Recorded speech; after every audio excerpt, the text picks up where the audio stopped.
जब कोई नवजात शिशु एनआईसीयू में होता है तो उसकी ग्रोथ यही हमारी सबसे बड़ी कामयाबी का पैमाना है। और इसे हासिल करने के लिए कभी-कभी हमें एक बहुत ही पावरफुल टूल की जरूरत पड़ती है, जिसे कहते हैं टोटल पेरेंटल न्यूट्रिशन, यानी टीपीएन। देखिए, ये सिर्फ इंतजार करने की बात नहीं है, बल्कि बच्चे के विकास में सक्रिय रूप से मदद करने की बात है। तो चलिए देखते हैं कि ये पूरी प्रक्रिया कदम दर कदम आखिर काम कैसे करती है। अच्छा, इस सफर को ठीक से समझने के लिए हम इसे 5 जरूरी हिस्सों में बांट लेते हैं। हम शुरुआत करेंगे सबसे जरूरी लक्ष्य से, यानी ग्रोथ से। फिर हम देखेंगे कि हम इसे हर रोज कैसे मॉनिटर करते हैं, पोषण को कैसे बूस्ट किया जाता है और कब टीपीएन का सहारा लेना जरूरी हो जाता है। और हाँ, आखिर में हम ये भी जानेंगे कि इसे सुरक्षित तरीके से कैसे हैंडल करें और इसके क्या खतरे हो सकते हैं। तो चलिए, सबसे पहले सबसे जरूरी बात, हमारा अंतिम लक्ष्य जो है ग्रोथ। एनआईसीयू में एक बच्चे का वजन बढ़ना और उसका विकास होना, ये सबसे साफ संकेत है कि हम सही रास्ते पर हैं।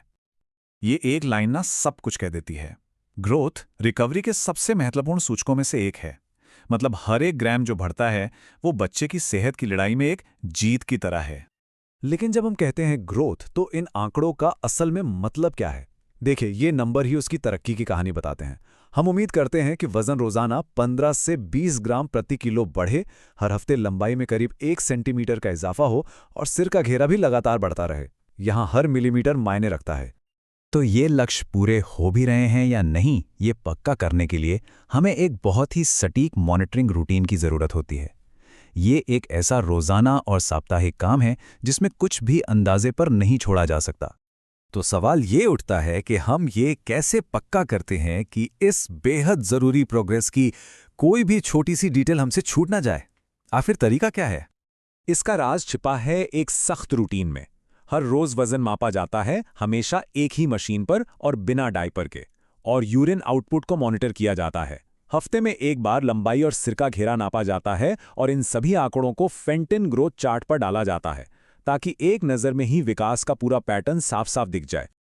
लेकिन हम सिर्फ अच्छी खबरें ही नहीं ढूंढ रहे, कुछ खतरे की घंटियां भी हैं जिन्हें हम बिल्कुल भी नज़रअंदाज नहीं कर सकते। जैसे कि अगर 3 दिन से ज्यादा वजन ना बढ़े, या 5वें दिन के बाद किसी प्रीटर्म बेबी का वजन कम होने लगे, या फिर उसका सिर बहुत तेजी से या बहुत धीरे धीरे बढ़ रहा हो, इनमें से कोई भी संकेत हमें तुरंत एक्शन लेने पर मजबूर कर देता है। और जब ये खतरे की घंटियां बजती हैं, तो हम करते क्या हैं? तब हम एक्शन में आते हैं। हमारा तीसरा पड़ाव है कि पोषण को कैसे बढ़ाया जाए, दूध को और ज्यादा पौष्टिक बनाने से लेकर दूसरे जरूरी सपोर्ट देने तक। ये समझना बहुत जरूरी है, एक प्री टर्म बच्चे की जरूरतें एक टर्म बेबी जैसी नहीं होती। उसका छोटा सा शरीर तेजी से बढ़ने के लिए संघर्ष कर रहा होता है। उसे ज्यादा एनर्जी चाहिए, टिश्यू बनाने के लिए ज्यादा प्रोटीन चाहिए और ज्यादा लिक्विड भी चाहिए। इसीलिए कई बार सिर्फ मां का दूध ही काफी नहीं होता। और जब दूध को ज्यादा पौष्टिक बनाने की बात आती है, तो इसके 4 सुनहरे नियम हैं जिन्हें हम कभी नहीं तोड़ सकते। 1. फोर्टिफायर सिर्फ ताजे दूध में मिलाया जाता है। 2. डोज बिल्कुल सटीक होनी चाहिए। 3. एक बार तैयार हो गया तो उसे दोबारा कभी गर्म नहीं किया जाता। और 4. अगर 1 घंटे में इस्तेमाल नहीं हुआ तो उसे फेंक देना चाहिए। यहां सुरक्षा सबसे पहले है। अब आते हैं चौथे भाग पर, टीपीएन को समझना। जब दूसरे तरीके काफी नहीं होते, तो टोटल पेरेंटल न्यूट्रिशन एक जीवन रेखा, एक लाइफलाइन का काम करता है। तो टीपीएन आखिर है क्या? सच में कहें तो ये एक न्यूट्रिशनल लाइफलाइन है। ये एक ऐसा तरीका है जिसमें सारे पोषक तत्व सीधे नसों के जरिए पहुंचाए जाते हैं। इससे हम उस पाचन तंत्र को बायपास कर देते हैं जो शायद अभी पूरी तरह से तैयार नहीं है, और लक्ष्य बिल्कुल सीधा है, वैसी ही ग्रोथ हासिल करना जो बच्चे को मां के गर्भ में मिलती। लेकिन ये हर केस का सॉल्यूशन नहीं है।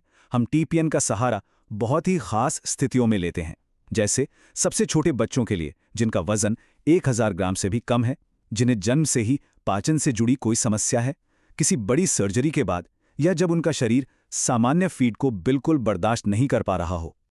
और इस मैजिकल फॉर्मूला में होता क्या है? सोचिए, ये एक कंप्लीट न्यूट्रिशनल पैकेज है। एनर्जी के लिए डेक्स्ट्रोज, शरीर को बनाने के लिए अमीनो एसिड्स, जरूरी फैट्स के लिए लिपिड्स, और वे सभी इलेक्ट्रोलाइट्स और विटामिन्स जिनकी एक बढ़ते हुए शरीर को सख्त जरूरत होती है।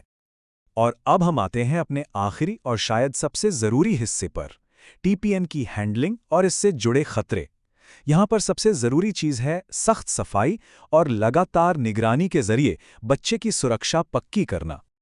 देखिए, टीपीएन लाइन को संभालना बहुत ज्यादा अनुशासन मांगता है। कुछ नियम ऐसे हैं जिन्हें कभी नहीं तोड़ा जा सकता। ये लाइन सिर्फ और सिर्फ टीपीएन के लिए है, इसमें कोई और दवा नहीं जाएगी। इन्फ्यूजन लगातार चलना चाहिए बिना किसी रुकावट के। स्टेरिलिटी से कोई समझौता नहीं। ज्यादा सुरक्षा के लिए फिल्टर का इस्तेमाल होता है और आईवी साइट को हर 30 मिनट में चेक किया जाता है। जी हां, गलती की कोई गुंजाइश नहीं है। क्योंकि हम पोषण सीधे बच्चे के खून में दे रहे हैं, इसलिए हमें बहुत बारीकी से ये देखना होता है कि शरीर उसे कैसे ले रहा है। रोजाना हम वजन और ब्लड शुगर की निगरानी करते हैं। हर 48 घंटे में इलेक्ट्रोलाइट्स और किडनी फंक्शन की जांच होती है और हफ्ते में एक बार हम ये देखते हैं कि लिवर इसे कैसे प्रोसेस कर रहा है। ये एक लगातार चलने वाली निगरानी है ताकि सब कुछ कंट्रोल में रहे। और ये सारी निगरानी इसलिए ज़रूरी है क्योंकि टीपीएन भले ही एक जीवन रेखा है, पर यह खतरों से खाली नहीं है। जिन कॉम्प्लिकेशंस पर हमारी हमेशा नज़र रहती है वो है लाइन में इन्फेक्शन, लिक्विड का लीक होना, ब्लड शुगर का संतुलन बिगड़ जाना या फिर लिवर में समस्याएं होना। जैसा कि हमने देखा, टीपीएन एक अविश्वसनीय रूप से शक्तिशाली टूल है, लेकिन इसके साथ एक बहुत बड़ी जिम्मेदारी भी आती है।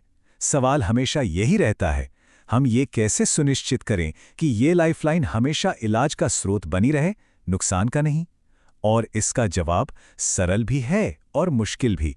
कभी ना खत्म होने वाली सतर्कता और ऐसी देखभाल जो परफेक्शन के बिल्कुल करीब हो।